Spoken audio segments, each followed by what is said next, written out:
Welcome today. I'm Laura, and we are speaking to Meliane Paquin-Bureau. I am very honored to introduce Mel today, and she is going to share her journey with health and disease and show us some of the warrior traits and characteristics that are within ourselves when we really dig deep to find them. Mel, thanks so much for being here today. I'm so grateful for you sharing your story. And this is sharing your story openly with everybody for the first time. I'm really honored that you're with us. Thank you so much, Laura. And yeah, it's a little nerve-wracking, but I think it's time since I've been speaking about so many things on my personal platforms, and so this is going to be life-changing for me, and I'm excited. I'm excited to pull it all out and see how I feel after. Absolutely. One thing at a time. So Mel, tell us a little bit about you for people just tuning in and haven't met you before. Who is Mel? What are you passionate about? Well, so I was born in Ottawa, Ontario, and I'm what you call a highly sensitive person, an empath. And so I've always, as a child, like I've always felt that people's emotions and people's real intention and whatnot. So it's been quite challenging growing up. I have four sisters, so I come from a family of five girls. And I believe that we were all raised differently because it's a bit of a complex situation. It's a complex relationship. There were multiple fathers, and most fathers were not there or they were abusive. And so it's a very, lots of dynamics that took place. So for me, it was challenging because I see myself as a peacemaker. I just want to have peace all around me. And if my world is peaceful, then I'm peaceful. It's always been the way that I felt, and still today, I still feel this. I was always trying to make people feel better and make them laugh and fix people's problems, and they call me the voice of reason because I always had the answer to everything, or smarty pants, or smart ASS, and or the Zen one, and I never had any problems. I'm always in my pink world. But so that's kind of like been the majority of my life. And then at school, it was a lot of dismissing or just rejecting, or at least I didn't feel seen, and I didn't feel like I belonged with other kids. I did not understand the other kids around me, and I didn't feel like they understood me as well. And there was just not any communication, and there was just this differences that I just couldn't put my finger on. I became eventually very passionate about human behavior and what makes people, do what they do, and why do people get into relationships that they do. And I naturally was intrigued by human behaviors. And even when, because I didn't have a lot of friends and I was by myself most of the time, I had a lot of time on my hands. And I remember I would take the bus, and I remember that I would just observe people on the bus and just like, wonder about their lives and wonder like, if they're happy, like if they have a good life. Well, today I see it. That what I was doing is I was tuning into their natural habitats, like their home, and I would actually get visions of their home, like where they live, like inside their home, like their bedroom, if they would rent a bedroom and stuff like that. And I would just have received this information, and I would be, oh, that person looks very happy, yet their home is dirty. And so I was just very intrigued because things just did not make sense to me. The world didn't make sense, and a lot of stuff did not make sense. So I asked myself all of those big questions, and yeah, I eventually heard about The Secret, the documentary. And the book. I was not much of a reader, so I went with the video. So that's what kind of like opened up everything for me. And I had tears when I saw that, and I was like, wow, this is the answer I was looking for. And From yeah, here, we'll talk about a couple of things because there are people out there who may not really understand what it means to be empathic. And while we all have those abilities, some people are more empathic. That's how, as I kind of begun to uncover a lot of the layers of what I had been hiding, I began to feel more other people's energy, feel what they're feeling. And as an empath, if we don't know how to properly protect ourselves, I think it's important for people to understand then whatever is being thrown out comes at us. And if we don't know how to navigate that, then it becomes our own junk to carry. Would that resonate for you? yeah, exactly. And I thought that that was normal and the way to go when other people around you are suffering or they're hurting, emotional pain or whatever, to alleviate that pain for them. I really thought like, oh, it's caring, it's loving, it's what I have, it's what I must do. And it's like I knew what to do in that situation, but I could not relay the information. I could not do anything. I could not, like for my mom, for instance, ended a very abusive relationship before she had me. You know, when I was born in her pain and in her trauma, and she wasn't very there for me. And my dad left, so I was very alone most of the time. When I was not alone, I was with my mom or with someone else taking care of me. All I wanted when I was with my mom or with someone was to create a happy environment for me, to be Mm-hmm. like, you just need to be okay. Like, it's fine. Like, just let it go. And like, I would just naturally, like, with my presence, like, just soothe them. But I believe in like karmic imprints and like soul contracts where I'm here to learn that that's not okay to do. And that person is here to learn that that's not okay to continue to do. So as I was continuing to fix people, because that's really what it is, we're the savior and we want to make everybody happy so that we can smile. I have a feeling that if the world is happy, they would be happy. I it's not really complicated, at least for me. Like, I don't need much to make me happy, but if you're not happy and you're talking to me, like, I will feel all of your pain. And Mm-hmm. even if you're smiling or you're talking about something positive, I can still feel underneath Right. the traumas. Mm-hmm. So yeah, I was very much like wanting to fix, but then it became unfixable once I realized that what I had to do was detach and let her with her own things suggest things instead, maybe redirect her. But I had to stop wanting or even having a desire to help her or to fix her or to heal her. And as a healer, because now I do healing work, it's the hardest thing to do because I should be able to do this. And as a child, I knew somehow that I was able to do this. And yet I could not. I think it's about boundaries. And I find this as I'm talking to so many different people, and our own experiences are different, yet they share these similarities. And when we don't have clear boundaries, when we haven't put up clear boundaries for ourselves, a lot of times we are either giving and depleting all our own energy, or we are taking on what isn't ours and allowing that to infiltrate ourselves. And either way, we're causing this imbalance within our bodies, right? Begins in spiritual, mental, emotional, and eventually physical. Yeah. So this is a great segue because you have a very interesting and at times very tumultuous journey that you have agreed to share with us today. And I'm sure everybody is wondering, what does Mel have to offer? And so, Mel, tell us how that begins.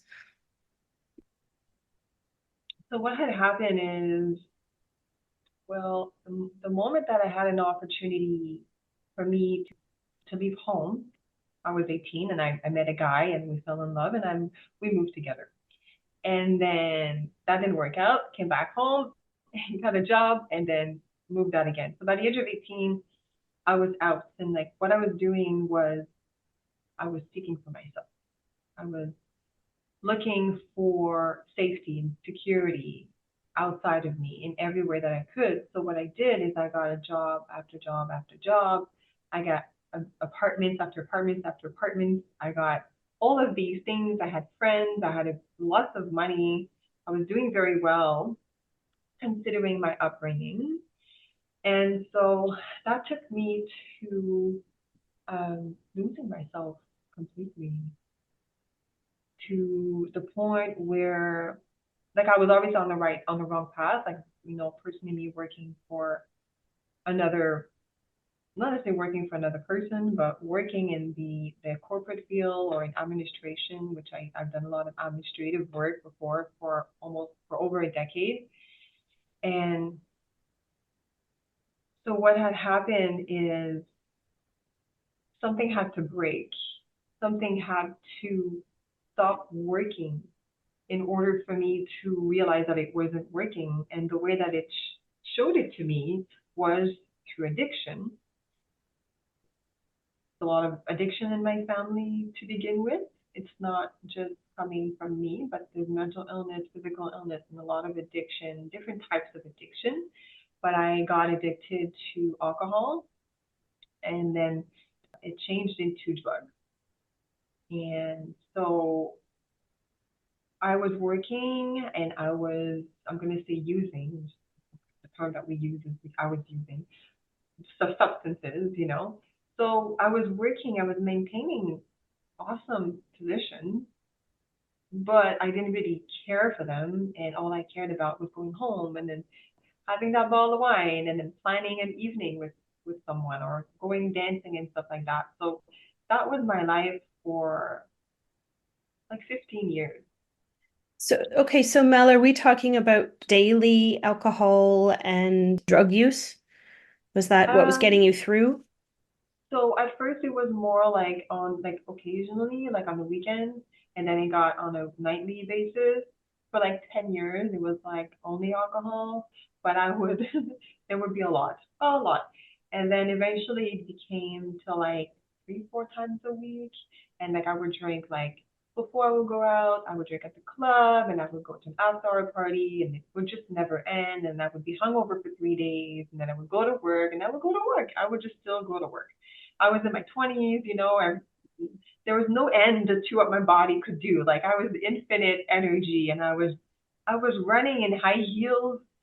Don't ask how I was doing all of that hungover, going to work, still look managing a full day at work. Eventually, I got into depression, and then I just didn't know what to do. I was completely lost, and so what had happened is I started adventuring with drugs.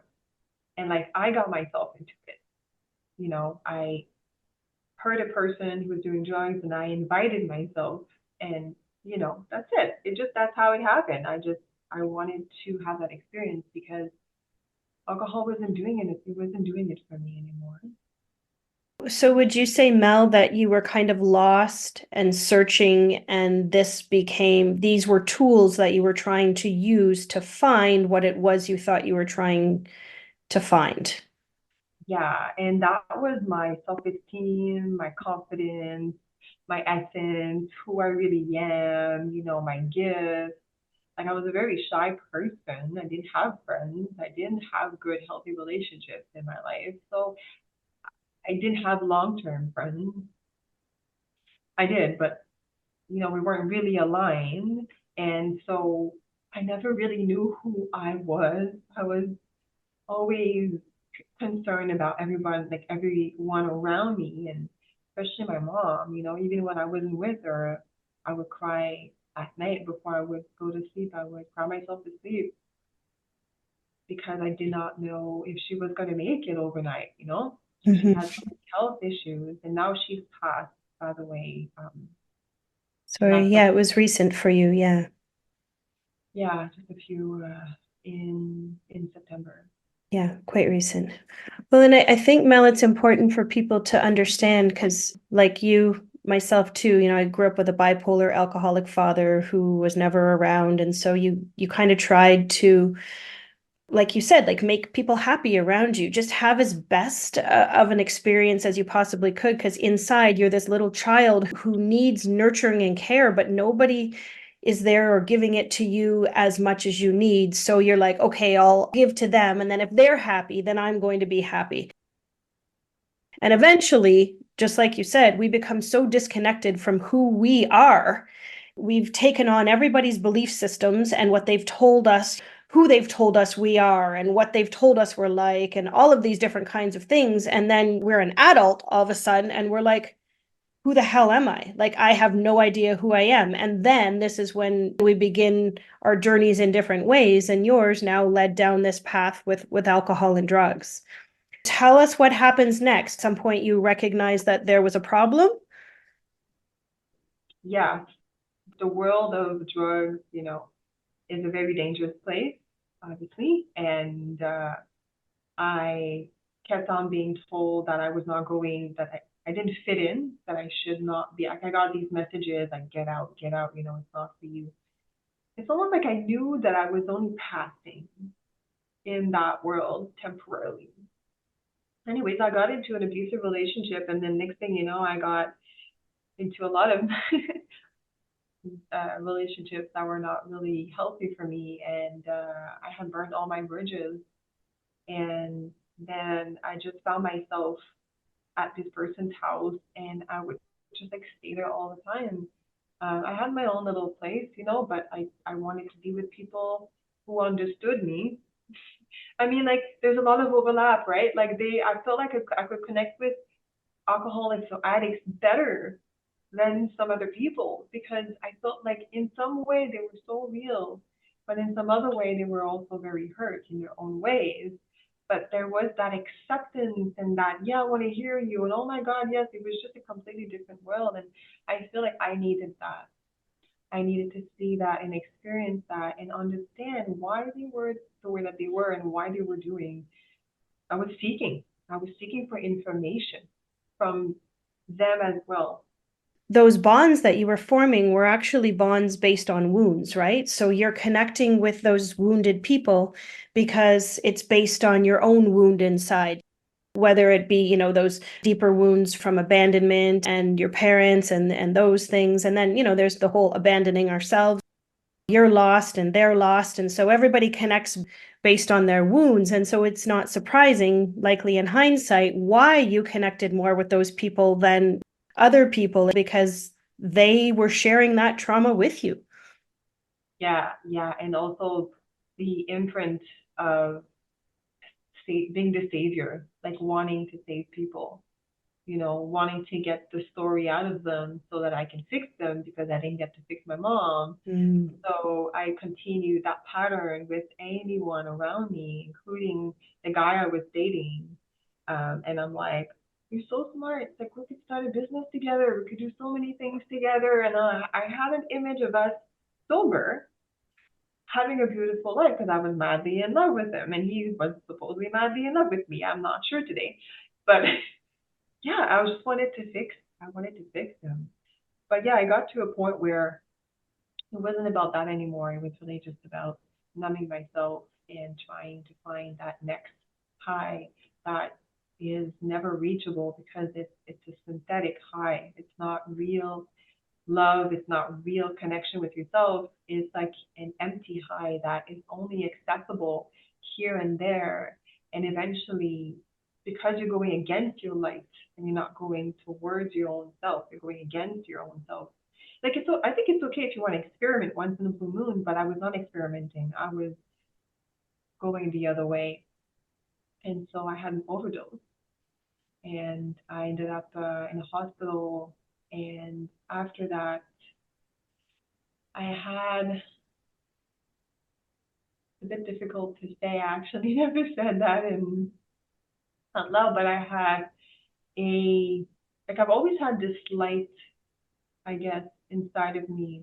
Like a little light. When I could close my eyes, I would see like a little white light, and I'm like, what is this light? It's not a tunnel. It's just like a star. But everything else is black, and I'm like, you're so far away. But then that moment, that light kind of opened up, and then I had a vision, and it was a woman which I believe is me, older, and she had white gray hair, and she was walking on Bank Street, which is kind of like my area, not anymore, but it was my area. And she was happy and she was peaceful. I'm like, that's what I want. I just want that. I just want peace, that peace that she had about herself and everybody around her. That's all I wanted. And so that became my focus point. And so I decided to take myself to rehab. I went to rehab and then they say, when you get clean to not do anything major for the first 12 months. So don't get into a relationship, get many plants, and don't go back to work. And if you're able to keep your plants alive after a year, then you can go dating again. So, anyways, I'm like, oh, I'm good, I'm fine. So I started dating very soon and I got a job, and then I relapsed. It was too much for me to handle a job and not have fun because I was missing that aspect in my life. I was working, working, working, going home. It was like the same pattern that I was doing before, right? I still hadn't found myself. I was Right. still repeating the same thing.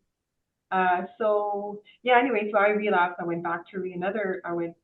to another rehab center. And then after that, I stayed clean.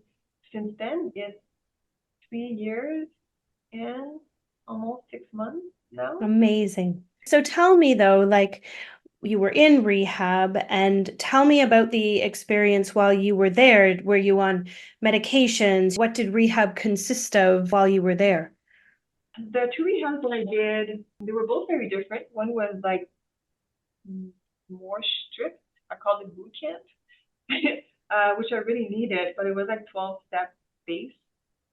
So it was about learning basic life skills, morning routine, night routine, eating, that kind of stuff, like creating your foundation before you can do anything with yourself, which I think is if you're on survival mode, which I was because I was actually homeless for a couple of years. I was not sleeping on the street, but I didn't have a home. When you're on survival mode like that and you're like hustling for food or for your next fig, you can't get clean because you don't have security, safety, you don't have shelter, you don't have water, you don't have food, you don't have a bed, you don't have all these things to support you so that you can take your body and do stuff with it. That's how I see it. So for me, rehab was number one was all about the foundation and there was a lot of programs too. So they talked about what is addiction, drugs, and the side effects and long-term side effects and all that. So there was a lot of learning. And then the second rehab, it was more holistic.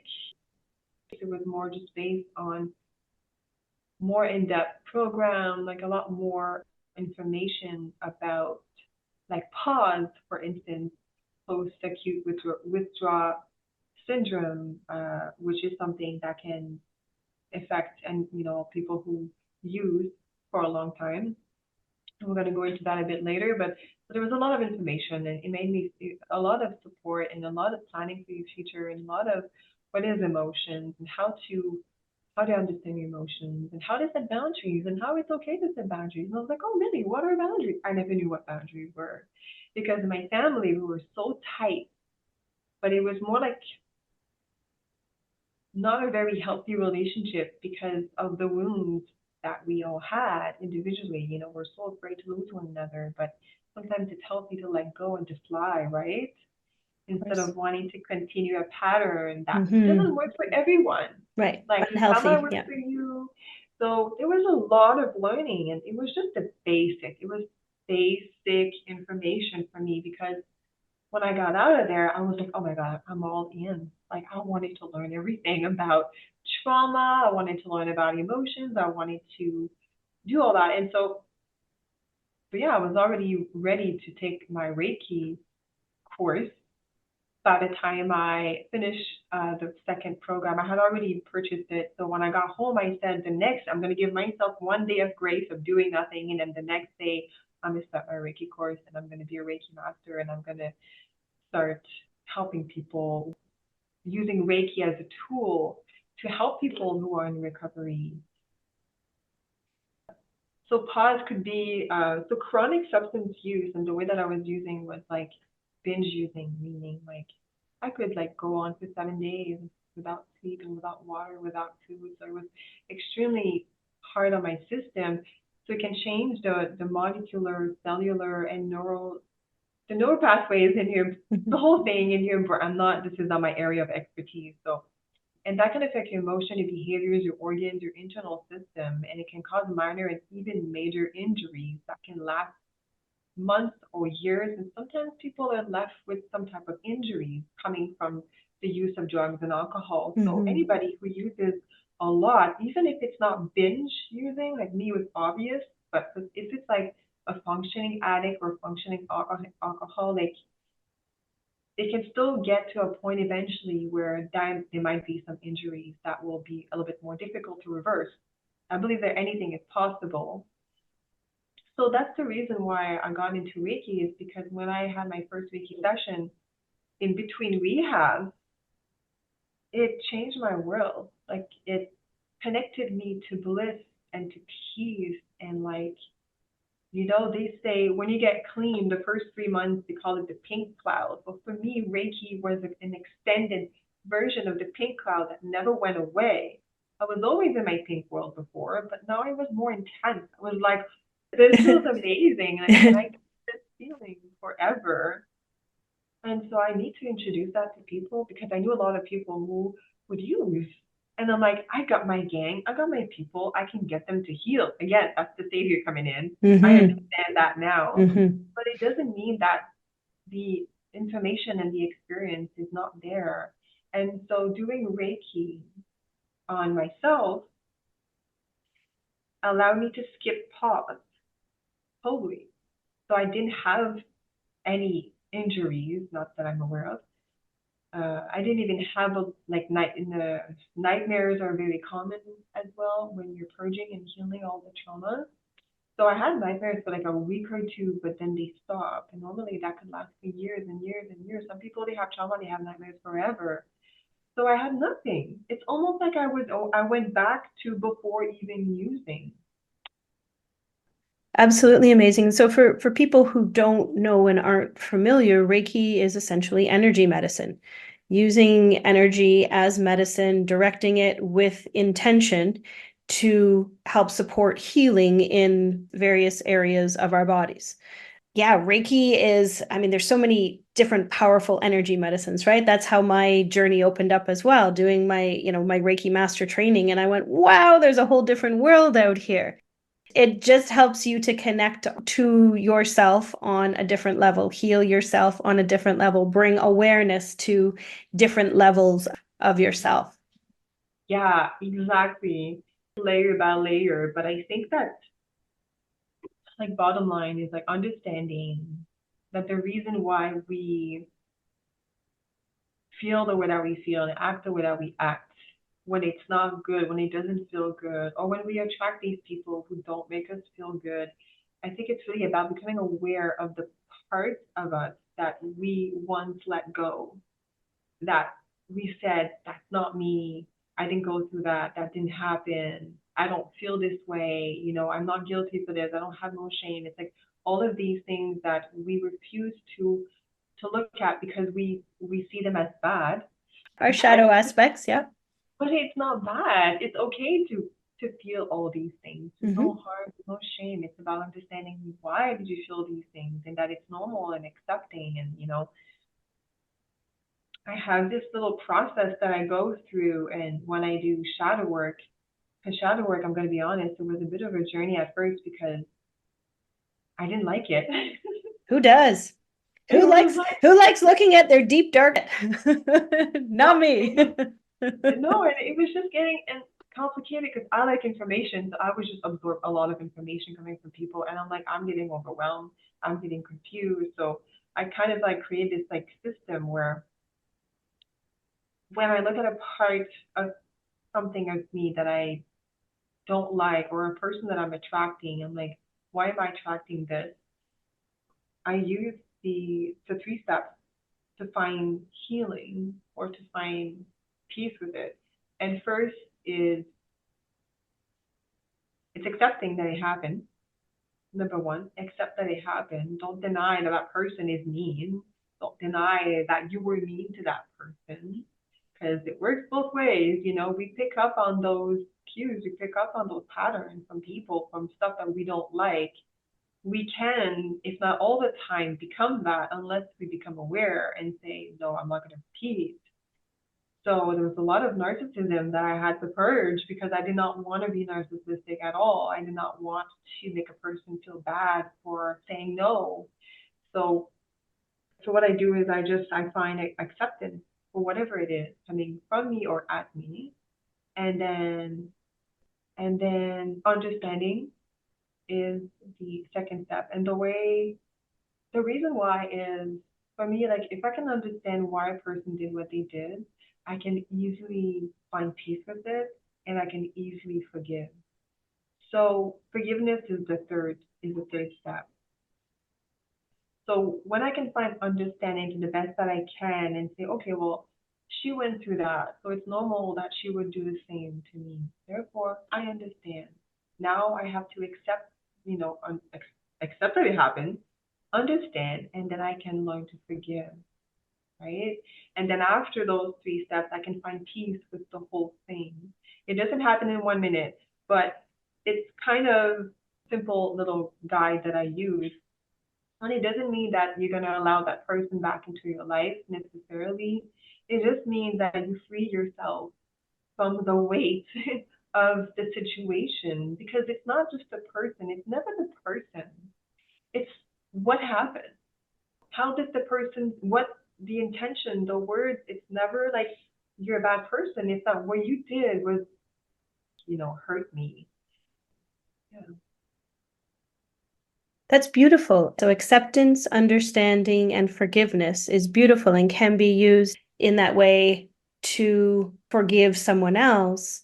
However, it can also be very, very, very important on our own journey because everything begins within. I'm feeling it's probably in alignment with you and me and so many people that I've talked to and that we've shared on this podcast, that everything starts from yourself. There's a lot of times that we need to forgive ourselves for so many things.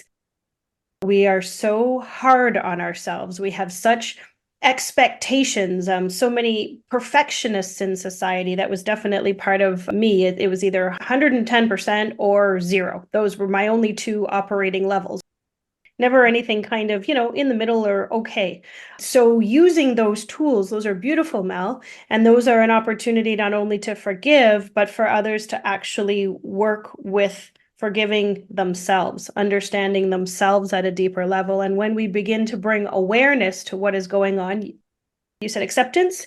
I would even start with awareness, because we need to have awareness of the situation to begin with. And then we can accept that it is where it is. And then we can go ahead and we can try to formulate some level of understanding to the best of our ability. And then there's forgiveness. There's forgiveness allows us to heal, allows us to let it go. And like you said, it's not an easy process. It's not like, okay, 1, 2, 3, 4, it's gone. Some of these things that we hold on to for a long time are just that, processes that take time, awareness, intention, repeated action in order for us to finally let them go. But it's the warriors like you that go through those processes, right? That come back to it time and time again. And until we know that we've healed this, we can move past. It's no longer causing us whatever the manifestations are, whether it's thought or whether it's emotions or whether it's the physical aspects in our body that become imbalanced. Yeah.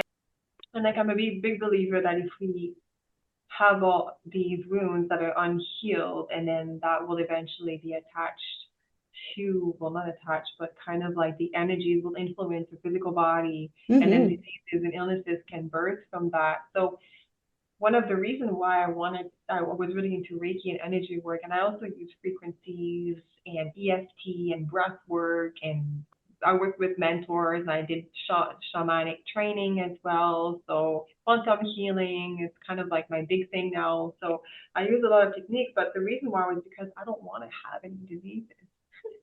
I want to prevent them, and if I can clear the trauma, ancestral trauma, that's what I believe I'm here to do, ancestral work. But I think that anybody who dives into healing work automatically does ancestral healing because we carry their wounds, so we heal ourselves, we heal themselves. So it's not complicated. It's just about you, right? It's always focusing on you.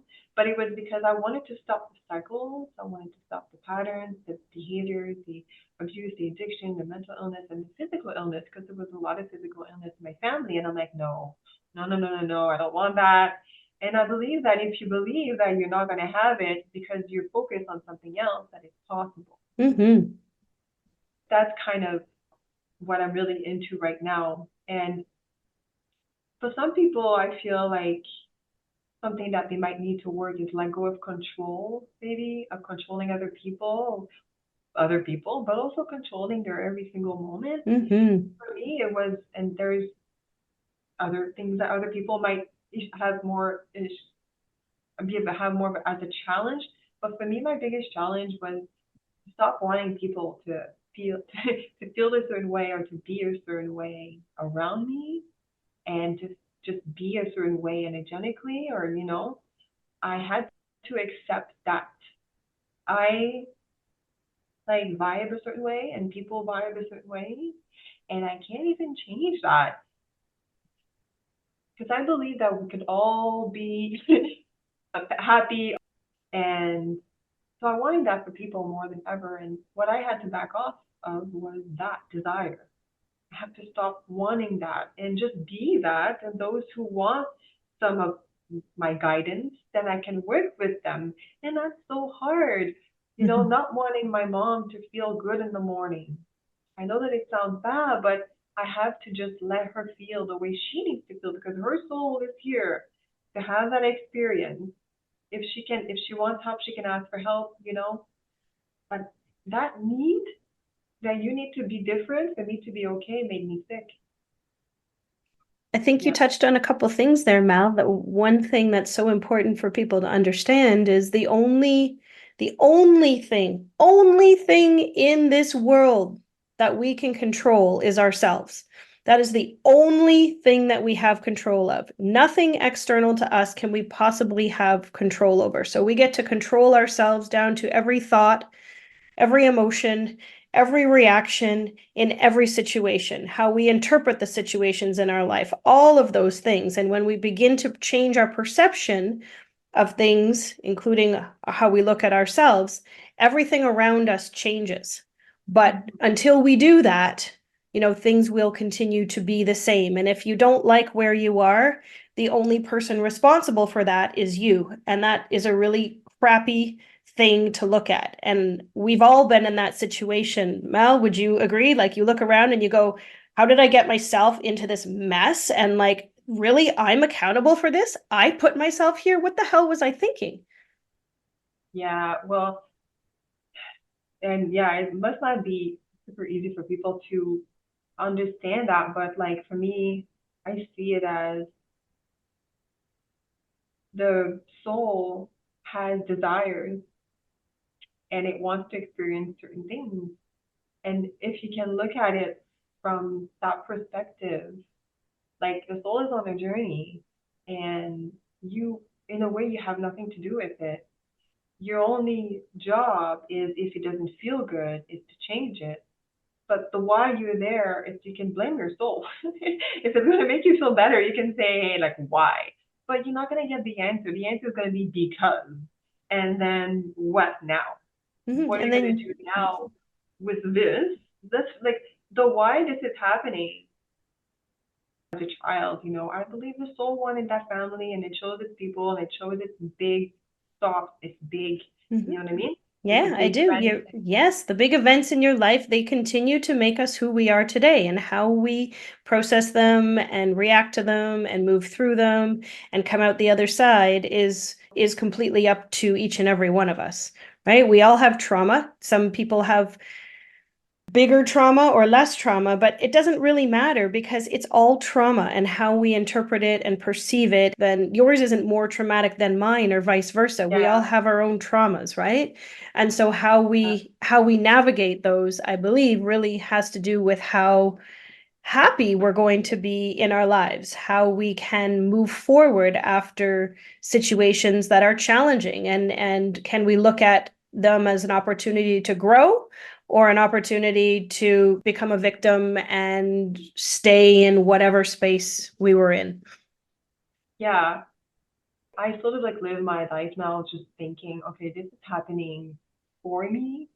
And I go even further than that. It's happening through me. There is a Mm. force that is making this guy look at me that way. Okay. and and I can just choose to like let it go, or does it have a meaning? Learning to not let these things bother us. You know what I mean? If I Mm. treated this person by the way that I look, like one time I was carrying my bag like this, you know what I mean? Like the French way, and this guy said, "Don't carry your purse like that. Who do you think you are?" And I'm like, what am I hearing? This is me. I'm like so offended for a person telling me not to be me because I look too good for him. I don't know. So this is what a point that I wanted to touch is like as part of my healing journey, like I had to like dive deep and find out like who is Meliane and like what is she like and why is she not happy right now? Mm-hmm. And what are the relationships that are not working? Which it was Mm-hmm. all of them. But I didn't have a good relationship with myself. I had yet understood what I needed and I had yet set those boundaries and some goals and I wasn't going for them. I was sticking in the comfort zone, really understanding what makes me happy and what would be my biggest dreams, my biggest desires. I'm like, I deserve to have them. But only when I detached, let go of other people's expectations of me, and I detached from specific outcomes that I believe had to take place because of social expectations, because of, how a family should look like or how friendship should look like after 5 years. Well, it should look like this. Well, no, maybe not this one because I want to go there. So there were so many ties that stopped me from even having a desire to look into my dreams because they look so big. And I'm like, that's not fair for me to even dream that big. Like, what gives me the right to do that? So I had to ask myself, what's that voice inside of me that says you don't have the right to get the things that you really want, right? It's not because some people don't have it that you don't get to have it. And I'm like, you know what? I've had a rough life. I want a good life now. So I'm gonna go and I'm gonna make that life happen. And yeah, I had to cut ties. I had to just let people live the life that they wanted to live, that makes them happy. Not judge it because there's nothing wrong with how people choose to live. It it's not it was wrong for me. Understanding that there's no right or wrong in life. There's only like that's wrong for you, that's wrong for me. And letting people have the life that they want to have. Let them be free, right? The That's, relationship will be much beautiful when you let a person do what they want and mm-hmm. then they'll come back to you. They're gonna want to be with you, they're gonna want to spend time with you because you didn't pull on them. You weren't Mm-hmm. like, you gotta be here more because that's pressure and pressure is felt energetically. And I suffocated a lot as a child. You said a couple of things there that are really important to understand that first of all, life is about choices. And we have a choice in every single situation. So we get to decide how we interpret the situation, how we navigate the situation. And expectations lead to disappointment. That has been my own journey. Expectations lead to disappointment. And so when we begin to let go of expectations and how things should go and start to focus on what we want, when you're talking about the dream and not knowing exactly how to get to that dream, but knowing that the dream is there and we are worthy of receiving it, yet we don't have to know every single step because we let go of control of every tiny situation. And as a child who didn't have any control over anything and was pleasing everyone else, I feel that that's why, as an adult, I started to grasp at control and became very controlling. I was controlling when my kids were young. I had a controlling husband, like there was a lot of projection there. And so when we are in those situations where we don't feel that we matter and that our opinions matter and all of those things, then some of us flip, and so we get so controlling to the point that we no longer trust, we no longer have faith, we no longer, we no longer have a bigger picture vision. It's just all about survival. I think that that's a beautiful way to kind of wrap up for today, Mel. I mean, your insight has been amazing. And I think one more thing was, and you hit it right at the end, was really this is about the journey to self-love. And when we're healing disease, at the root of everything is literally loving ourselves and accepting ourselves for who we are, the aspects of ourselves that we think are those light and funny, the ones that that your friends say, oh, I love you because you're this and you're that and you're kind and you're sweet and you're caring. And then the other parts that that we call the shadow parts, those parts that are like that closet control that I have, or different things, right? And it's about accepting all those parts and then bringing them into the light, becoming aware of them, and then working, if we want, to change them. They may always and they will always be a part of us, but it doesn't mean that they have to rule us and control us and we have to hide them and shun them, because in effect we're really doing that to ourselves. We're saying we're not enough. We're not enough the way that we are. This is a bad part of me, and I have bad parts of me, and we don't have bad parts and good parts, right? We have the totality of who we are. Yeah, that's beautiful, and that's something I had to realize too, was there's no such thing as being perfect and not having bad parts or negative parts or shadow parts. And like we try so hard and we strive towards perfection. The way we dress, the way we walk, the way we talk, that oh no, that's not possible. And it's that attitude that gets us in trouble. Yeah, in trouble, health wise Yes, and absolutely. energetically. Yeah, if I had one thing to say is accept it all and just know that it's coming from a place of pain. And like you said, like accept it and love it. If you want to go deeper and do some work on it, that's even better. But first of all, like it's okay that you lose your temper sometimes, or that there's certain things you can't stand. Accept it. Mm-hmm. Move on, because that is self love, and it starts with that awareness and the ability to give love to that. That's what starts the healing process. It's Yes. the love. Okay, fine. I don't want you, but I still love you. I accept you. Just don't show up every day, though. Like I, so it's accepting that, because we are light and dark. We have both. We are the yin and the yang. If we try to just be white all the time, we're gonna collapse, because the universe or higher self or God is gonna say, no, that's not true, my friend. That's not true. You're both. There's more to you than that, for sure. We are Yeah, perfectly imperfect beings, right? I don't think we'll ever be perfect. And who wants to be perfect anyway? Perfect is completely overrated. So Mel, if people wanted to get in touch with you, you heal and you support people, how would people get in touch if they wanted to connect with you further? well, they can check out my website. It's myblissfuljourney.ca. They can also reach me by email, info@myblissfuljourney.ca. They can check my Instagram, the Reiki Master in Recovery, and Facebook, it's Reiki Master in Recovery. And I also have a podcast called Divinely Recovering, and I talk about being in recovery and a whole bunch of healing stuff, which can be found on my website. Okay, Mel, so lots of ways to reach you. You have your own podcast for people to connect with too. If they're on this journey right now and they need extra support, you are definitely the lady to go to. So anybody in need, please reach out to Mel. Thank you, Meliane, for being here today, for sharing your story, for being vulnerable, for sharing your insight, and just like showing up authentically you, and those light parts and those darker parts, and just, embracing them all and knowing that that's enough. Thank you. Thank you so much, Laura. This was so much fun. And yeah, if anybody wants to reach me, I'm totally okay with that. And yeah, I would love to do this again soon. We will, absolutely. Thanks so much, Mel. Okay, bye. Bye now. Thank you so much for tuning in and listening today. I look forward to bringing you more opportunities to learn and grow and shift and change your perspective, perhaps to something new and something different. It is an honor always to be here, and I would love to hear about what you want to learn more about.